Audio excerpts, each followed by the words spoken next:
હાય કુકિંગમાં તમારું સ્વાગત છે. અને આજે આપણે બનાવીશું રવૈયા ભરેલા અને તેના માટેના આ ઇન્ગ્રેડિયન્ટ્સ છે. તો સૌપ્રથમ આપણે પહેલાં અહીં સિંગને શેકી લઈશું. તો અહીં મેં સિંગ લીધી છે અને આ સિંગ દાજી ન જાય તે પ્રમાણે આપણે શેકી લેવાની છે. તો તમે જુઓ કે અહીં આપણે સિંગ શેકી લીધી છે હવે. અને પછી આપણે આ સિંગને ઠંડી થવા મૂકી દઈશું અને તેના ફોતરા કાઢી લઈશું. અને ફોતરા નીકળી જાય પછી આપણે આ સિંગને મિક્સરમાં પીસી લઈશું. તો મારી આ સિંગ ઓલમોસ્ટ ઠંડી થઈ ગઈ છે અને મિક્સરમાં ક્રશ થવા માટે રેડી થઈ ગઈ છે. અહીં આપણે સિંગનો ભૂકો રેડી થઈ ગયો છે. તો હવે આ સિંગના ભૂકાને આપણે સાઈડમાં મૂકી દઈશું. અને હવે હું આવી રીતે જ ચણાનો જે લોટ છે બેસન, તેને હું લઈ અને શેકી લઈશ. તો હું અહીં 3 સ્પૂન બેસન લીધું છે અને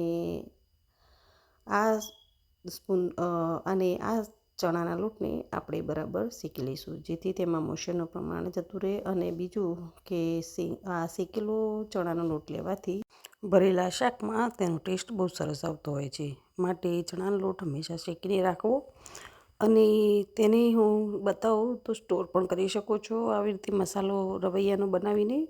તો તમે કોઈ પણ ભરેલા શાકમાં આપણે આ મસાલો યુઝ પણ કરી શકીએ છીએ.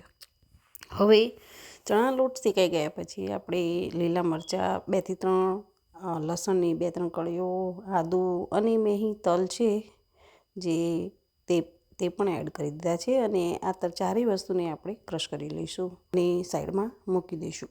જ્યારે બી મસાલો રેડી કરો ત્યારે આ બધું રેડી કરી દેવાનું પહેલાં, અને પછી રેડી કરવાનો મસાલો. હવે મેં અહીં ચણાનો લોટ જે લીધો હતો શેકેલો, તે અહીં મેં 3 સ્પૂન સિંગનો ભૂકો લીધો છે. અને હવે હું તેમાં કોપરાનું છીણ છે તે પણ 1 સ્પૂન લઉં છું. મોટી સ્પૂન છે તો તે પ્રમાણે, અને તમે તેને સ્કીપ પણ કરી શકો છો. અને આ ત્રણેય વસ્તુને આપણે હવે મિક્સ કરી લઈશું. અને હવે આપણે જે લસણ, મરચું, આદું અને તલની જે પેસ્ટ બનાવી છે તે પણ આમાં એડ કરીએ છીએ. અને તે એડ કર્યા પછી આપણે લાલ મરચું પાવડર 1 સ્પૂન, હળદર 1/4 ટીસ્પૂન, ધાણા જીરું પાવડર એ પણ 1 થી 1.5 સ્પૂન, અને પછી આપણે તેમાં મીઠું એડ કરીશું. તે પણ લગભગ ટેસ્ટ પ્રમાણે, અથવા તમે અહીં 1 થી સ્પૂન જેટલું, એટલે ટીસ્પૂન જેટલું એડ કર્યું છે. અને હવે હું તેમાં ગરમ મસાલો એડ કર્યો છે, તે પણ અડધી ચમચી એડ કર્યો છે. અને હવે આપણે તેમાં ખાંડ એડ કરી છે, તે પણ 1 સ્પૂન એડ કરી છે, જેથી તેનું બેલેન્સ રહે. અને લીંબુ નીચોયું છે મેં 2 ચમચી જેટલું, એટલે તેનું ખાટા અને મીઠાનું જે ટેસ્ટ છે તે સરસ મજાનું રહે તેના માટે. અને હવે તેના ઉપર આપણે કોથમીર ગાર્નિશ કરી લઈશું. અને હવે આપણે તેમાં તેલ મેં 2 થી 3 સ્પૂન જેટલું એડ કર્યું છે. અને આ બધી જ વસ્તુઓને આપણે બરાબર મિક્સ કરી લેવાની છે, જેથી જે આપણું બાઇન્ડિંગ છે ભરેલા શાકનું તે રેડી થઈ જાય. આવી રીતે મુઠ્ઠી પડતું પડે તે પ્રમાણેનું આપણે બાઇન્ડિંગ રેડી કરી દેવાનું છે. અને હવે તેને હું સાઈડમાં મૂકી દઈશ. તો હવે હું રવૈયા લઉં છું. તમે જોઈ શકો છો કે આવા નાના રવૈયા છે, લગભગ 8 થી 10 છે. અને આ રવૈયાને હવે હું વચ્ચેથી ક્રોસ કાપો પાડી અને સાઈડમાં મૂકી દઈશ. બધા જ રવૈયાને હવે આપણે આવી રીતે ક્રોસમાં કાપો પાડી અને મૂકી દેવાના છે. એકદમ ચારે બાજુના પીસ ના થઈ જાય વચ્ચેના, તે પ્રમાણેનું ધ્યાન રાખવાનું છે, જેથી આપણો મસાલો છે તે તેમાંથી બહાર ન નીકળી જાય. તો મારા રવૈયા અહીં એકદમ રેડી થઈ ગયા છે કાપો પાડીને. અને હવે હું તેમાં મસાલો એડ કરું છું. તમે જોઈ શકો છો કે આપણે કાપામાં મસાલો ભરી રહ્યા છીએ.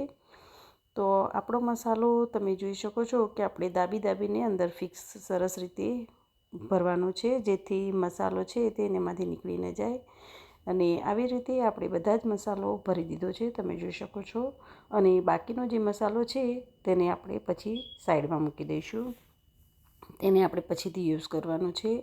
તો આ મસાલો હું સાઈડમાં મૂકી દઉં છું. હવે મેં એક વાસણમાં, એટલે કે જાડા તળિયાવાળા વાસણમાં તેલ લીધું છે, લગભગ 4 થી 5 સ્પૂન લીધું છે. અને હવે તેમાં હું રઈ એડ કરીશ. રઈ લગભગ અડધી ટીસ્પૂન જેટલી એડ કરી છે અને તેમાં હું જીરું પણ એડ કરું છું. તે પણ અડધી ચમચી એટલે કે અડધી ટીસ્પૂન જેટલું એડ કરીશ. અને હવે હું તેમાં હિંગ એડ કરીશ.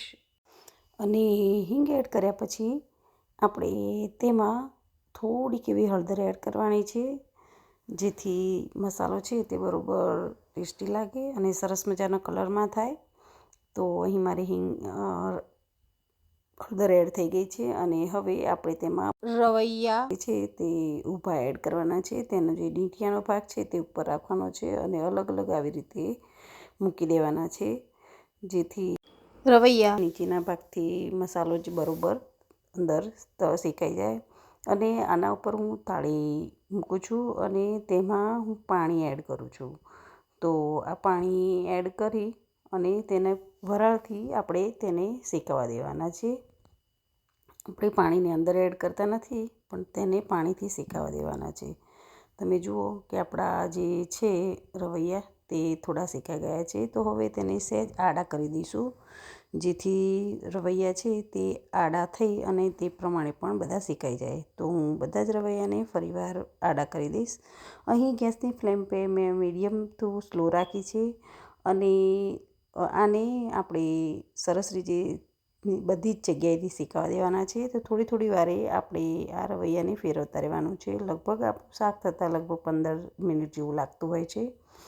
તો હવે બીજી 5 મિનિટ માટે પણ હું થાળી ઉપર નાખી અને તેના ઉપર મેં થોડું પાણી એડ કરેલું જ છે અને ફરીવાર હું તેને શેકવા દઈશ.